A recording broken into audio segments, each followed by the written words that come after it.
A obscuridade reina no governo Lula.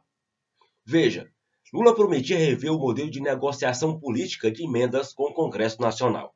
Mas sem uma base parlamentar sólida, o petista cedeu ainda na fase de transição às reivindicações das lideranças da Câmara e do Senado. O dinheiro que Lula recuperou após o STF derrubar as emendas de relator continuou sendo usado para atender a pleitos de congressistas. E a lista de deputados e senadores beneficiados ficou ainda maior e mais obscura após a decisão do STF. Uma das evidências mais claras de que o Congresso tinha uma cota dentro do orçamento de ministérios foi revelado pela Folha em junho. Ora, o Centrão se irritou ao saber que o governo usou parte para destinar dinheiro a bases eleitorais dos ministros da Agricultura, Carlos Fávaro, e das cidades, Jardé Filho. Lula chegou a mandar os ministros desfazerem os repasses. A ameaça não se concretizou, mas ministros tiveram de distribuir mais verbas ao Centrão para saciar um pouquinho a sanha do Centrão por dinheiro público e assim acalmar lideranças do Congresso. Além disso, o dinheiro usado pelos parlamentares como emenda continuou a ser dividido por critérios políticos. Lula herdou quase 10 bilhões de reais do acordo de emendas de relator. O montante foi repartido entre 7 ministérios, incluindo agricultura e cidades. Os casos de uso político da verba se espalharam.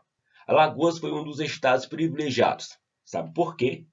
Os repasses atenderam principalmente a pedidos do presidente da Câmara dos Deputados, Arthur Lira, e do líder do MDB na Câmara, Isnaldo Bulhões, e do velho conhecido senador Renan Calheiros. O Centrão chegou a pressionar as pastas que demoravam a destravar os recursos, e os ministros, então, abriram os cofres e direcionaram os valores para redutos de parlamentares mais poderosos. Até o desenvolvimento social, um dos ministérios mais importantes para Lula, sofreu influência de congressistas sedentos por dinheiro do pagador de impostos. A Paraíba foi o outro estado do Nordeste que ficou entre os estados mais beneficiados, como Patos, cidade cujo prefeito é pai de Hugo Mota, líder dos republicanos na Câmara e aliado do líder da União Brasil no Senado, Efraim Filho. No caso do esporte, outro exemplo é o convênio para a construção de um novo estádio em Peritoró, Maranhão, reduto de André Fufuca, ministro da pasta, que antes ocupava a liderança do PP na Câmara. Procurada, a Secretaria de Relações Institucionais, que cuida da articulação política do Planalto, diz que esses recursos não são emendas parlamentares. Diz que cada ministério teve que publicar regras para o uso do dinheiro, receber propostas de projetos a serem financiados e analisa as sugestões com critérios técnicos, num processo público. Além disso, o governo diz que tem adotado medidas para tornar as emendas parlamentares mais transparentes, porém nunca são transparentes. Apesar de o Centrão ter sido privilegiado na divisão do dinheiro que ficou nos ministérios, o modelo de negociação de emendas no primeiro ano do governo Lula não agradou a cúpula do Congresso, que exerce influência sobre uma massa de deputados e senadores por causa do poder que tem na divisão da verba do orçamento.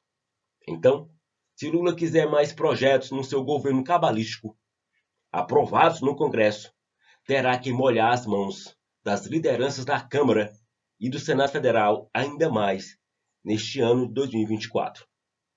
Em outras palavras, Lula está nas mãos do famigerado Centrão, concretizando uma relação promíscua entre o governo e o tal Centrão. E no fim, quem paga o pato é você, o velho e bom pagador de impostos.